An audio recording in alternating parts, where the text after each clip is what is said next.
conversations change. You can say cloud and it's not like a scare word anymore. We intentionally didn't even use the word for a couple of years when we launched the service. Like if you went to logikcull.com 2013, you would not see the word cloud. People are terrified about it. I got laughed out of the room when we go and pitch these former clients of ours. One of our former clients is one of the biggest white shoe firms in DC. And they said, hey, here's this thing we're building. You're going to be able to just upload your client's data. It's self-service. Boom, done. You won't have to call us anymore. We're just lazy engineers. We don't want to do the work. Let the software do it. And they said, we would never in a million years upload our client's data into the cloud.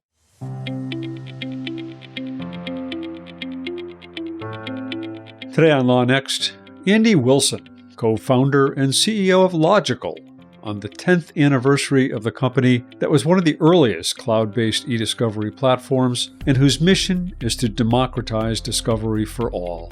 Wilson was previously on this podcast in 2019 in an episode we recorded live in Logikcull's San Francisco offices. A lot's changed since then for the company, including that it has shut down those offices and gone 100% virtual. This is Bob Ambrogi, and you're listening to LawNext, the podcast that features the innovators and entrepreneurs who are driving what's next in law. Before we get to today's conversation, please take a moment to learn about the sponsors whose generosity supports this podcast. If you're an immigration attorney, you understand that staying on top of form changes is crucial, and time is of the essence. LawLe offers peace of mind to immigration attorneys by providing access to the most expansive set of USCIS, DOJ, and EOIR forms in the industry. LawLe's forms are updated within an hour of official release, ensuring you have the latest versions at your fingertips and eliminating the need for tedious searches. Want to learn more about what else LawLe has to offer? Well, just visit them, lawlelaw.com. Do it today. And now on to my interview with Andy Wilson. Andy Wilson, welcome to LawNext podcast. Hey, Bob. Good to be here. Good to see you. So the last time I don't know when the last time I saw you was. Last time I had you on this podcast almost exactly 4 years ago. It was April of 2019. On the occasion of that podcast, I was actually out in San Francisco and came to your very lovely offices to interview you there. Obviously, a lot of things have changed since 2019, including the fact that you no longer have an office. Well, I do. It's just been condensed to this space that you now see, which is my home office. Yeah, but you've gone entirely virtual. 100% virtual. I'm not going back. Yeah. And was that a response to COVID? And if so, what made you decide to stay on that course after COVID subsided? Yeah, for sure. It was a response to COVID, but we were already there, man. I mean, by the time you came to that office, you probably remember, like there were some empty desks. And the reason why we had a big office is because we'd fly in our engineers every quarter. And half the team was remote because the Logikcull is like very engineering centric. About 60% of the company is engineering still today. So we were already this hybrid model, and hybrid is terrible, in my opinion. It's really hard to make it right. It kind of comes down to fairness. And so when the pandemic hit, we're like, well, we're spending, I don't even want to tell you, 7 figures of, every year in office space in San Francisco, and then flying all these people in, like, this doesn't make any sense. So we bought out our lease, and I think one executive remained in San Francisco. Everybody else left. Maybe the last person standing in San Francisco, from what I hear. I haven't been out there for a while either, but I hear it's... Yes, sounds dystopian. From my Twitter feed, it's like, wow, is this gone downhill quickly? Yeah. So how do you get that kind of FaceTime with people now? How do you make up for the fact that you're not in a physical office? Yeah, I think that's still a work in progress, but I tell you what we're doing now, and it's working out quite well. So we committed to 2 all-company offsites a year, where we fly everybody out. We just did one in Miami in February. Miami is the hot new legal tech place. Apparently, there was an event there not too long ago, and there's a lot of tech. A lot of my friends actually from San Francisco. A lot of tech people are moving to Miami. Yeah, Miami and Austin, and And then Yeah. some people are finding they don't really like it for various reasons and then moving back. There's a lot to love about California. I miss it too. But and then we're doing another offsite in San Diego at the end of the year, towards the end of the year. And then in between there, we do team offsites. So like my team is actually flying up to Bend at the end of this month. We're gonna spend 4 days, workshopping. We're gonna do a bunch of like team bonding stuff. We're gonna take them fly fishing, go up to the mountains, see a concert. So Sounds fantastic. yeah, it's fun. So the reason I wanted to talk to you this time is because you're marking your 10th year this year, and it's a sort of a fuzzy anniversary in a sense because you had a business that kind of evolved into the current business. And as I recall from speaking to you last time, the former business kind of helped support the new business for a while until the new business really That's got right. rolling. Yeah. And I'm going to put a link in the show notes to that prior recording, and I won't make you go through the entire recounting of how you got this company started, but maybe there's a kind of a short version just for the benefit of people listening today of what you were doing before and how that evolved into Logikcull. Yeah, sure. So we started the company in DC in 2004. It was Logic Systems Inc. then. This is all pre-cloud. We built our own cloud. It lived inside of my dining room in my 500 square foot condo in DC, like server racks, those kinds of things. And what we were doing was large scale, complex litigation for data discovery. Like people would send us data, we would process it, run search terms, charge hundreds of thousands of dollars, sometimes millions of dollars, and ship it back to them. That was that was the job, which was kind of nuts because we did a lot of that in my condo. Like we were like couriers would come by from these big law firms and drop off DVDs and hard drives, and then we'd process it and have the courier come by and pick it back up. It's kind of nuts. And that business did quite well because we were on the very big. It was right around when the Supreme Court changed the rules of federal civil Mm-hmm. procedure, and e-discovery kind of blew up from there. And we were along for the ride. 2012, right? Is I that think it? that was 2007 actually. 2007. Yeah, you're right. All right, you're right. The Yeah. first revision, and there's Um, another major revision. yeah, then there was another. Yeah, there was another big one. I think that was around proportionality. Yeah, Um, that's what yeah, I'm which thinking is of. Right. really important. Yeah, because like, how are you going to tame this exponential data beast, right? Well, it's logical, of course. So during the recession, we got this idea of this business is going to zero, right? Like, if software is going to automate this. Like, this is not a sustainable business model. And it was also just a lot of nonsense, like dealing with these giant firms and the bullshit that goes on with that. And, the governments, like we would go to the DOJ a lot and the SEC and have to explain to them how basic technology works.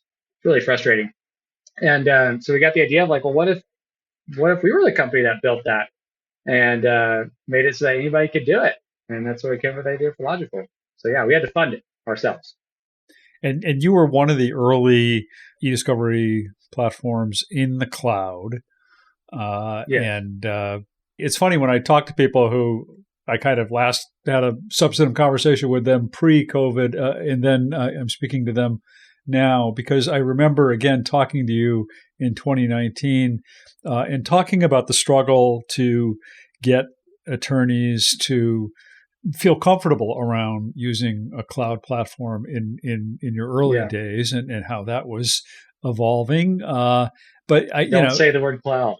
That was the key. in 2019, it was sort of like you felt like you were on the cusp of maybe suddenly everybody sort of kind of moving to the cloud. But even then, it was like relativity was just starting to have Hmm. a cloud platform, and it was still just 4 years ago something we were looking ahead to more than looking at as a present form of technology. So, I mean, Yeah. how has how have the last 4 years changed things for you and changed things for your customers or potential customers? Well, I mean, we look at the data to try and understand that. And the habits, I think, aren't going to go backwards. So the habits that were forced upon everybody during the pandemic of doing their work from home and through the internet, that's here to stay.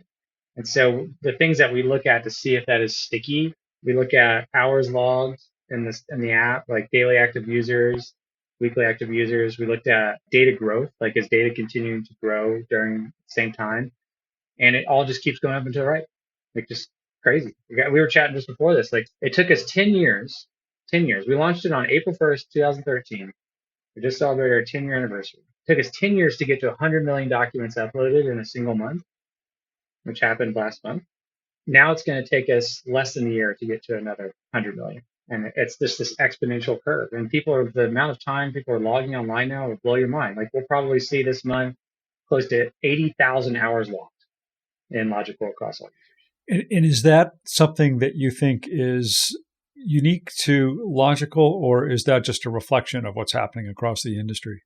It's probably a combination of things. I mean, Logikcull's business model doesn't penalize people for using it. Per seat pricing is not how it works. It's a consumption model. So that naturally gives people in. We also built everybody knows DocuSign now, right? And we all sign documents through DocuSign.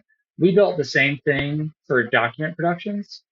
So when our customers do document productions out of Logikcull, it's like a DocuSign link, and you click it, and then you can view the documents. And so you can do it for free. Like it just opens up. So we see a ton of usage that way as well.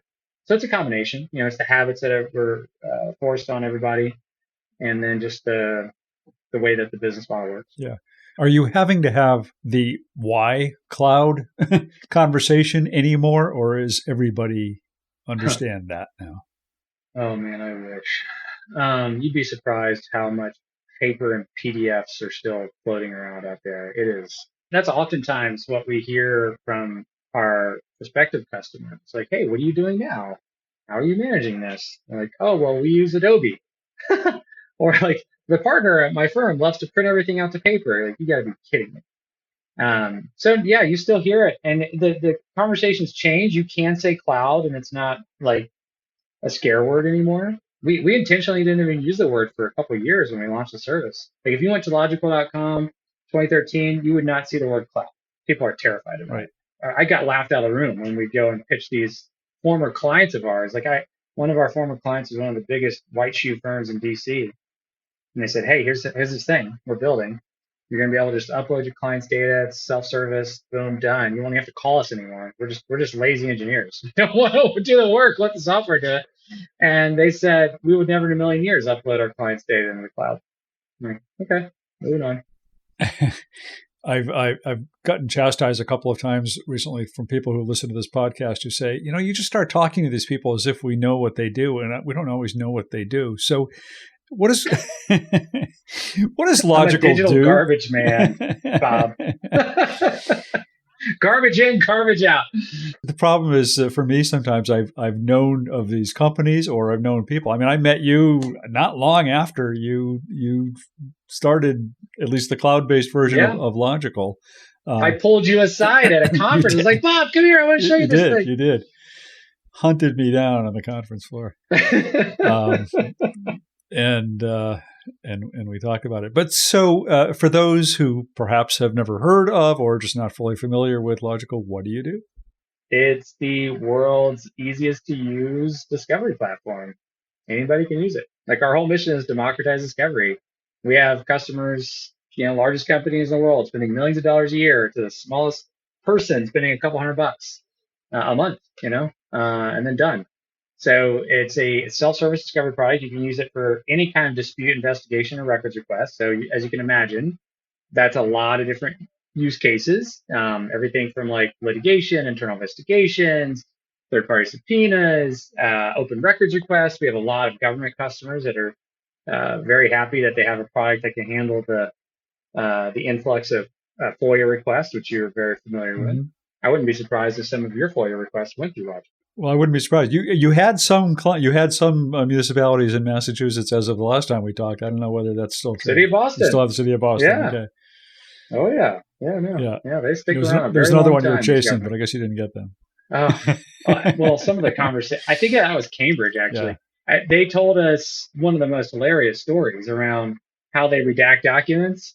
They print them out, go to a paralegal for a Sharpie, then it goes to another person who scans it in, and then another person who prints it out again. You're like, you gotta be kidding me. Yeah. It's not fun sometimes selling to the government. I tell you, it's government and school districts can be very baffling Yeah. in how they do things and procure Yeah. No software. law firm would ever do that, right? The stories I could tell. I could write a book on that. I got some good ones. Yeah. Like if we could just sit there and talk about these. These are the one time the partner made the paralegal print all the emails out into a giant conference room so that she could manually deduplicate them. Is like a terrible game of memory. Yeah. Yeah. Yeah. No, I always just like the redaction stories because there's so many of them and they're all what so avoidable and so Yeah, easily it's avoidable. sad. Yeah, I actually was talking with a listener at Free Law Project a couple weeks ago, and we're embedding some fake redaction technology into Logikcull so that you can, you know how when people they redact a document, but they forget to actually burn it in, Yeah. and it's just a black box, but the text is still Yeah. there. Yeah. That happens all the Yeah. time. Yeah. So anyway, So is the again there are other cloud-based e-discovery platforms out there. Any number of them hmm say we are easy to use and we are reasonably priced. I mean, mm what is it that distinguishes you in that sense? How are you easier to use? How are you democratizing e-discovery? I send you a link to app.logikcull.com/sign up, and you can just sign up yourself, put a credit card in, never talk to a single person. What other product in the market would do that? Like none of them. Like you need to go to a complete sales process. They won't even talk to you. Like if you are outside of their wheelhouse, Hmm. which could be like a big law firm or whatever, if you're not worth their time, forget about it. Yeah, so we're the only game in town for that. Yeah. And you said that you're used by everybody from solo practitioners up to large corporations. Are you hmm suitable for all kinds of discovery matters that those various types of parties may use? These days, more and more. So our strategy when we launched the service, we looked at the kind of the corpus of matter types that Logical could be a good fit for. If it, under these umbrella of disputes, investigations, and records requests, and there's little child types under that. And what we figured out was it's kind of a Pareto ratio. 90% of all these matters are actually quite small, transactional, and not a good fit for very heavy, feature rich, robust products, like relativity as an example. And so we attacked that side of the market because no one was going after it. Like, oh well, we're gonna go after that. It's perfect fit. It's drag drop easy. You don't, it's a lot of people that don't have e-discovery experience, so perfect. And then what we drew up was a picture of Pac-Man. We're a bunch of gaming nerds, so we took a picture of Pac-Man. We're like, okay, eventually we're gonna chomp all the way down. We're gonna chisel our way through software and automation so that Logikcull can be used for more and more complex cases. And these days, I will tell you, we have customers that started in that 90%, and now they've done the full chomp, and they're doing 100% of their discovery through Logikcull. So it depends. Depends on your comfort level and what you need, but we're getting there.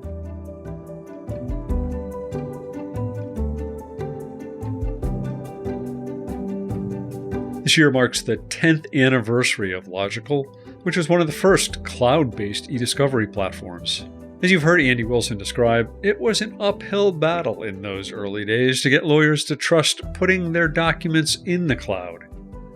Much has changed in recent years, no doubt due in part to the pandemic, and now Logikcull is seeing record usage of its platform. As Andy said, an exponential curve up and to the right. So what is ahead for the Logikcull platform and for the company? We'll talk more about all of that in the second part of LawNext. But first, please take a moment to learn about the sponsors who so generously support this podcast.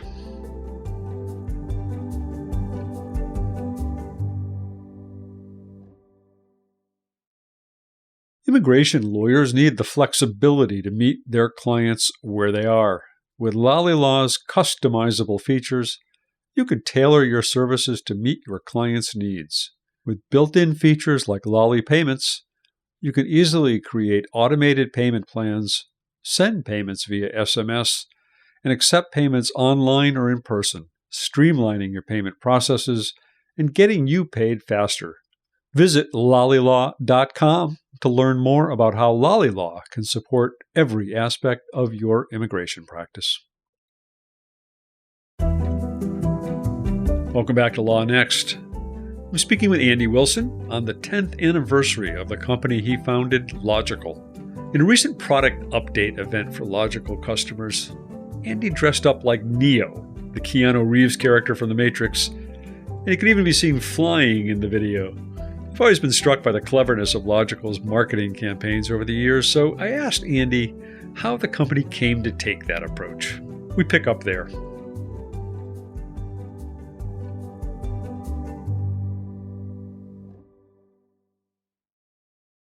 One of the things you as a company, and I think you as an individual as well, have done well over the years is to market the company, I guess, but with a sense of humor around it, and a sense of maybe not taking yourself. Whatever do you mean? Not taking yourself too seriously. I mean, you've always got the best T-shirts at every conference all the time. Wearing one right now. There you go. It's a Ramon shirt. You're been known to do your product release seminars or whatever you call them in character. I think you were Keanu Reeves Neo in the last one of these. Is that something that you picked up along the way, or how did you kind of learn that approach to putting the company out there? We also make wine. And you make wine. Redaction and wine out. I never knew that. I don't think I ever knew that. Maybe I did know that. I actually realized that when I was looking at your website earlier today, and I saw a link to wine. It was like, what? Do you like wine? Do you drink wine? I've been known to have a glass or two now and then, yeah. All right. I am going to have my team ship you a bottle. You like red or white? I'm a red guy. All right. You got it, man. I'm going to send you a bottle of redaction. It is delicious. We've been Get this. We've been making wine for longer than we've been making Logikcull software. 15 years. Really? Yeah. I did not know that. We do a barrel almost every other year, and a barrel is about 300 bottles, and it's a collector's item. We give it to new employees when they start, customers, thank you gifts, that kind of thing. There you go, listeners. I just got swag out of this recording. So. We got some new So how shirts, do all the other people listening get their bottle of wine? What do they have to do? Well, it's actually, if you go to logikcull.com/wine, it'll tell you. You can become a customer, and not all customers get it, by the way, because I think we'd just be in the wine business at that point. We have thousands. Yeah. And then, or get hired.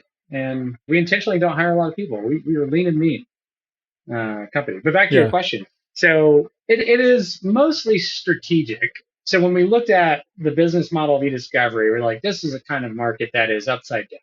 Like, it is one of those low customer service, low NPS, opaque pricing, bad service, ridiculously complicated. And we're like, okay, let's turn that upside down. And in order to disrupt one of these markets, you literally have to be completely different than everybody else. And we looked at all the competitors, and they're all buttoned up, gray suit, boring as hell. And we're like, well, that's just, we can't be like that. Then we're just going to be like them. So we took the approach of, we are going to be like the punk kid at the party. We are going to disrupt this whole thing. And that's our mission, actually. Our mission became disrupt and democratize discovery, because we also figured out that in order to democratize this place, because there's so much status quo nonsense, like we just talked about a bunch of it, it still goes on. You got to grab people and shake them out of it and be like, wake up. And the way to do that is with, humor, often, shock. We did were you at Legal Week? Did you go? No, I didn't make it thanks to COVID. I didn't make it thanks to, I don't like to go to that show. But we were there. We had trucks all around it, and people were taking pictures of our trucks. I definitely saw those. As a matter of fact, I had somebody text me and ask me if I knew who was behind it. As a matter of fact, I did know who was behind it, and I was able to tell them. Yeah. Yeah, it said e-discovery and then redacted sucks, and so naturally people think the redaction behind that says F it. Yeah, right. Yeah. And if you go to ediscovery-sucks.com, you can click on the redaction and it will remove itself and give you a little surprise. So yeah, so it's strategic, it's fun. Legal is not known for being those things. So, we like to have a little fun. Yeah. And we're not lawyers either. So yeah. And you do these, I don't know what you call them, webinars or whatever you call them, where you roll out, talk about new product releases. And you do those, I don't know how frequently you do those. You do those periodically. Every 3 to 4 months. Yeah. There have been a lot of releases over the last year. There have probably been a ton of releases over the last 10 years. How has the product evolved on this year, 10th anniversary, from what you launched initially to what it is today?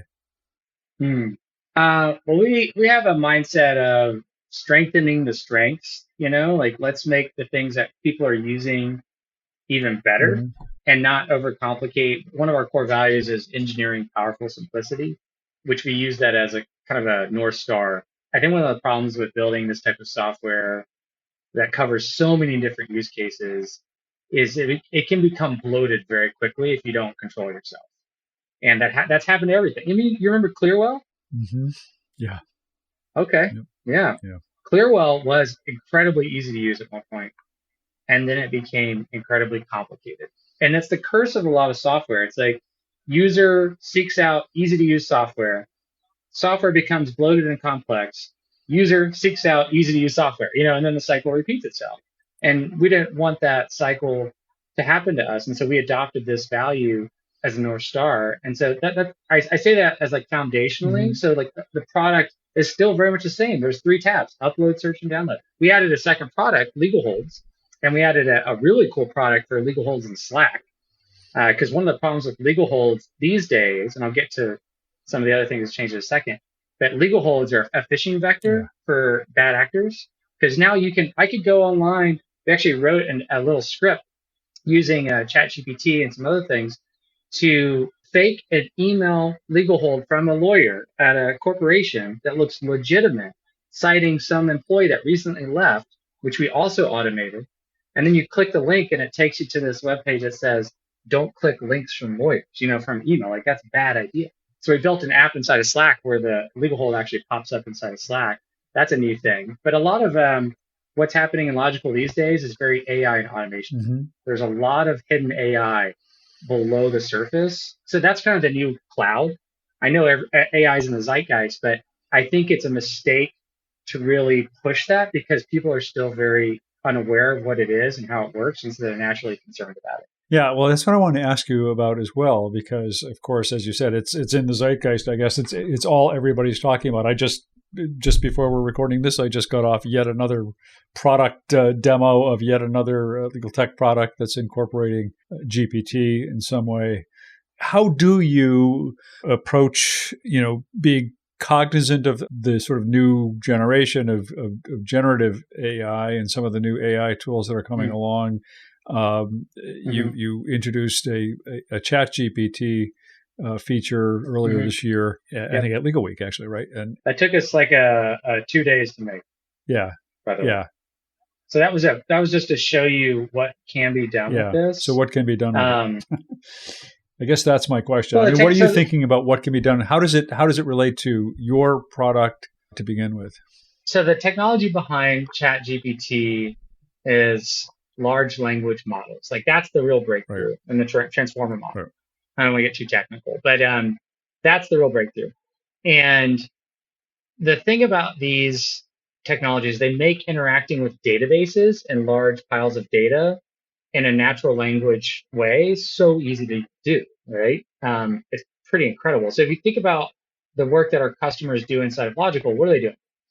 They're trying to understand what's inside of a pile of data. It seems applicable, right? They're either looking for the smoking gun, or they're looking for communication patterns, or they're looking for something that shouldn't be there, you name it.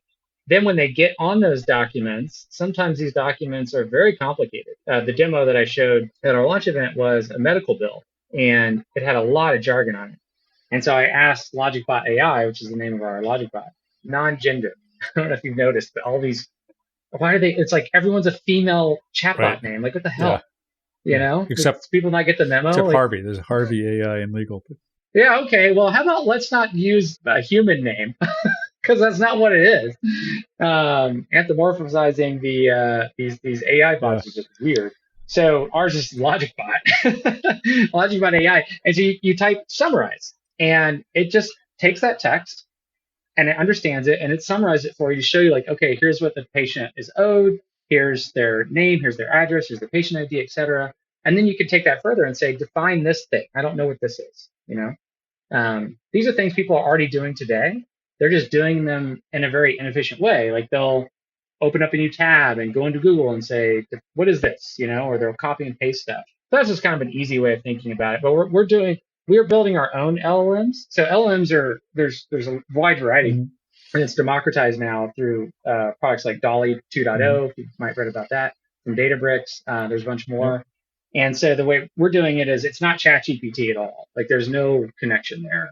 I think that is probably an unsafe way for the type of work that we do, you know, and our customers do inside Logikcull. So it's their LLMs, not anybody else's. That way they can control it and get it, you know, to be smarter and faster and better over time. It's kind of like their digital brain, so to speak. But yeah, so that you can use it for a variety of things. We're using it for suggesting how you should apply certain tags to documents, whether or not you should apply redactions, where those redactions should be. Yeah, there's a lot. Yeah. There are companies, I don't know if you've heard at all about, say, Casetext has developed CoCounsel, which is a Yep. GPT-based so-called virtual legal assistant focused on, lawyers as users, not the general public in any way, but they are talking about its capabilities in a variety of use cases, including is what really kind of comes down to discovery. I mean, being able to upload large sets of documents and being able to make queries of those document sets and summarize the results of documents within those document sets. And I wonder, something I wonder is whether this generation of generative AI could effectively supplant sort of traditional e-discovery products at some point. Do you think that's a possibility? No, no, and I'll tell you why. So it's most likely will be the case where case text and any other product that needs a large corpus of text, it's most likely that they will use an API from an e-discovery engine. And so think of logical, like it's not particularly challenge. If you look at like the different challenges it solves, like there's two core challenges. There's the surfacing up the information and making it searchable so that you can see it all. That's one challenge. And there's lots of different user experience issues there. The bigger challenge is actually the backend challenge. How do you process all this data? How do you handle hundreds of different Mm-hmm. document formats from all different sources, not just, you know, PST files, but zip files and Slack files and Teams data and audio video data and body camera data and cell phone data? That is the actual hard part of e-discovery that I do not wish on anyone. Yeah. Right. Good luck, you know, rebuilding those. But to getting the text out of those engines, that's probably what will happen is and we have this idea where, because we're building an API layer where a company like Casetext could pipe into Logikcull, use its backend engine to extract all the text and metadata, right? Because it does OCR at scale. Like we process multiple terabytes of data a day, like all different kinds of structured and unstructured data. It's a massive compute challenge, thousands of virtual computers launched to process and crunch all this data at scale. And the output is very nice, refined text across all these different document types. A screenshot embedded in a PowerPoint document gets OCR'd. You know, that's not trivial to do and put back into a document. But you get this really nice, clean corpus of text and metadata that's organized for you in a structured way, which you can do all kinds of stuff. You can build all kinds of training sets with. So I don't think that's actually going to happen. Right. Andy, something else that we talked about in 2019 was the funding of your company. You had the year before in 2018 raised $25 million, had previously raised $10 million back in 2016, I think $4 million in 2015, if I have that right, and Mm-hmm. had kind of initially bootstrapped the company for a while. But Yep. we had a conversation in 2019 about what lied ahead, and you talked about a little bit about the potential for an IPO for the company. Hmm. And Yep. that's perhaps another landscape that has changed a bit since we've talked in 2019. And in fact, we have seen one e-discovery company go public since Disco. that time that we Yep. talked, Disco. And just checked their stock a little while ago, and it's still not looking too good right now. But No, not like what it was. Not at all. So I'm wondering whether you were thinking around that has evolved, and whether you still think that you might want to go public at some point, or do you think you might want to do another raise at some point, or what happens going forward? Yeah, these are all good questions. So we, when we did that last round, the pitch I gave to NEA was this is probably going to be the last round we're ever going to need to raise if we execute correctly on this strategy. And the strategy was we needed to build, because at the time it wasn't fully self-service, like where I could just send you a link and you could just sign up, put a credit card in, Mm-hmm. like that didn't Yeah. exist. That's actually a lot harder than I realized if I know what I know now. And so that round was an R&D round. Most rounds are go to market where you're going to scale up the Yeah. sales and Yeah. marketing team, and that's very expensive. And we're like, well, we're in a market where there's already demand. Our product is simple enough where we think people can just put a credit card in and treat themselves. And if we do that right, we price it right, then that's going to generate so much cash on a frequent basis because 30-day credit card swipe that we probably won't need to have any additional Mm-hmm. capital, which I don't want to raise more capital. Like that's a highly dilutive and distracting, and it comes with all kinds of strings attached. I didn't want to do Yeah. that, and that's what happened. So we're profitable. We are growing 50% year over year still, and we're not hiring a lot of people. We're maintaining our operational costs to be quite low, but we can support all these customers at scale because we put in the work to engineer it all. So that's important to know. We don't need capital. We have zero plans to raise additional Yeah. And capital. I think you said you didn't The really need profit the keeps capital going at up. that point either. I mean, you needed it. Yeah, we didn't.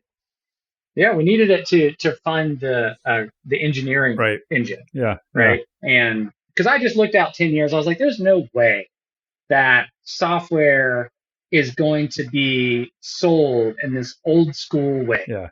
Like people are just going to go and do it themselves for the majority of these things. And that turned out to be true.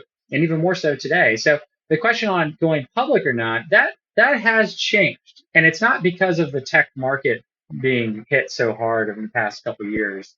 That's not really the main reason. I don't think we absolutely need to go public.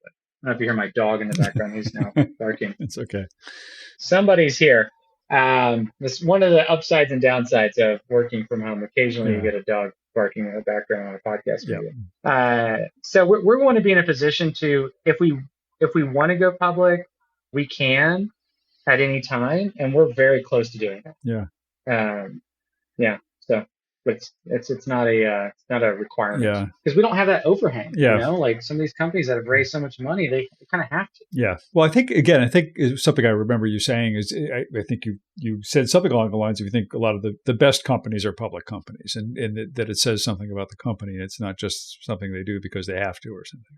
That's true. Yeah. And I still mostly believe that. Since we had that conversation, I mean, dozens of companies went public, and now look at where they are. Yeah. Right? Are they the best companies? Yeah. I don't know. We don't have to answer that. The market will answer that. Exactly. Yeah. In the long term, the market's what's that quote? Short term, it's a voting machine. Long term, it's a weighing machine. Yeah. So we'll see. It's a good option, but it doesn't. It doesn't come without strings attached. Well, other than that question, I mean, on the occasion of your 10th anniversary, you must be taking the moment to look ahead a little bit and think about, I don't know, the next 10 years for you, for Logikcull. What do they look like? What do you see when you look forward? Well, we have a really interesting multi-product strategy that part of this offsite that I'm doing in the next couple weeks in Bend is we're going to be going over that. We're going over the kind of the big hairy stuff of like, okay, what's the organizational design look like in a world full of AI and automation where, intelligence, cost of intelligence kind of goes zero and you don't need as many people anymore. So that's really important to know. And then how does that impact the type of tooling that we need to build for our customers? Because we always look at ourselves as a bit of living in the future, like that quote of like the future's already here, but it's not evenly Right. distributed. I see that play out all the time. Like back in the day before we started building Logikcull, we were using Gmail and Google Docs, and people thought we were weird, for doing Yeah. that. And now look at the world, like everybody's doing it. And so we are kind of that poster child for the future organization where you just don't need that many people anymore. Like Logikcull is 110 people, 110 people, 50 or 50,000 users using this, tens of millions of dollars in revenue, and profitable and growing. In the future, I think a lot of these tech companies will be even smaller than that and probably doing even better because they're going to be AI native from the very beginning Yeah. and leveraging the cloud. So yeah, so it's going to be a lot of that. Yeah. Our time is running out, and I always like to give my guests an opportunity to say anything they wanted to say or raise anything else that they want to talk about, because I've been controlling the conversation for 40 minutes or so here, and I'd like to hear if there's anything else that you'd like to mention before we wrap up. Well, we were talking about this weird phenomenon that's happening with lead flow. We're seeing leads come inbound from ChatGPT, which is just weird. Yeah, describe Didn't that, see because we that were talking coming. offline about that. But talk about that? Yeah, so when somebody signs up for Logical, we always ask, like, where did you hear about us? Which, by the way, when we were running that campaign in New York with the e-discovery Yeah. sucks, we had people come in there, and one woman said she was walking her daughter to a recital, and this giant truck rolled by with e-discovery sucks, and she just had to know what this is about. I was like, that's awesome. First of all, what is So we're e-discovery? starting.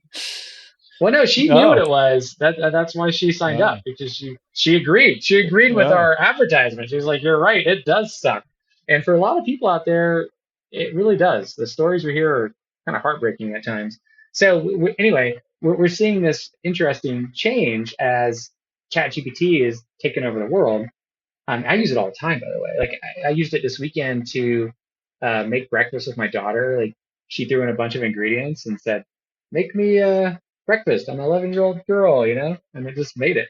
It was really cool. So we're seeing inbound leads coming from ChatGPT. People are running prompts and finding out about Logical inside of ChatGPT. So I'm very happy that we invested in all that search engine optimization yeah, 10 years yeah. ago. Be careful using ChatGPT for recipes. There was that New York Times article, I think it was right around Thanksgiving, where they asked it to prepare some kind of a Thanksgiving menu and provide the recipes. And it was one of those occasions when it hallucinated a little bit and it kind of made up some recipes that sounded good until you actually made them. And then you got these like hard burnt crisps of things that were not quite edible.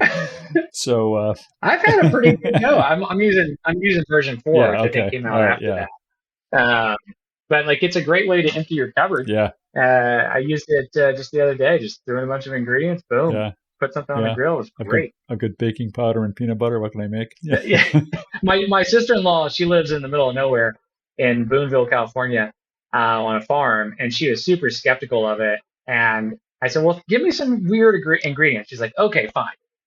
Old cabbage, almond butter, mayonnaise, some other stuff." And I threw it in, and it came up with a great recipe, and she made it, and she loved it. yeah, Such a weird yeah. world. Just one other aside. That story about the Yeah. woman walking by on the way to the recital who saw the sign and stopped in to find out about it made me think. I mean, over these 10 years, one thing you must have seen is that people actually beginning to understand what you do.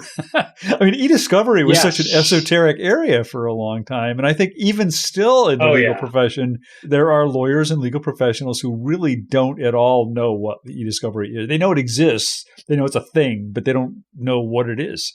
Yeah. Well, it's coming fast and furious because a lot of that work of e-discovery, of searching and reviewing documents, I mean, that's just quickly being gobbled up by machines and hollowed out to some extent. So yeah, like it's pretty interesting. I get articles now from family members like, "Hey, were you guys involved in this?" And we're like, And sometimes the answer is yes. Like there was a huge news story just 2 days ago about a massive verdict in Texas, and the law firm, I mean, they use Logical to find the smoking gun. Yeah. Like that was like, damn, that's pretty cool. So yeah, people are hearing more and more about it because everything's discoverable, and for better or for worse. Yeah, here we That are. is cool. And you have journalists using Logikcull as well, as I recall. Oh yeah, yes we do. Cool. Yeah. Well, Andy, thanks a lot for taking the time to talk to me today, and congratulations on your 10th anniversary and what more like your 15th anniversary of Logic something, right? 20. Okay, 20. Coming Wow. up on 20. Okay. Wild ride, man. Got more to go. We still got so much to do. It's still an early stage market, believe it or not. Good. I'll check back in with you in another 10 years. There we go. Right on. All right. Cool. Good stuff. Thanks a Bob. lot, Andy. See you.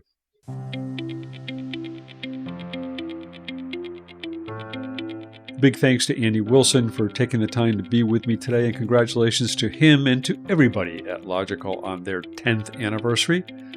I hope you enjoyed the conversation. If you'd like to share your own thoughts or comments on today's show, please do so by tweeting us at LawNext Podcast or by emailing me directly, ambrogi@gmail.com.